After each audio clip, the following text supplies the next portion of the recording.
School tunes, सीखो मजेदार अंदाज में।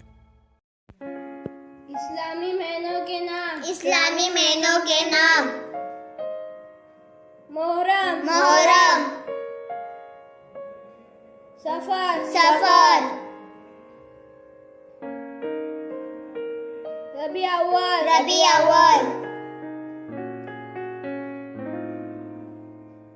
रबी सानी, रबी सानी, जमादिल अव्वल, जमादिल अव्वल, जमादिल आखिर, जमादी आखिर, रजब, रजब, शाबान, शाबान, रमजान, रमजान, शव्वाल, शव्वाल, जिलकद, जिलकद, जिलहज, जिलहज,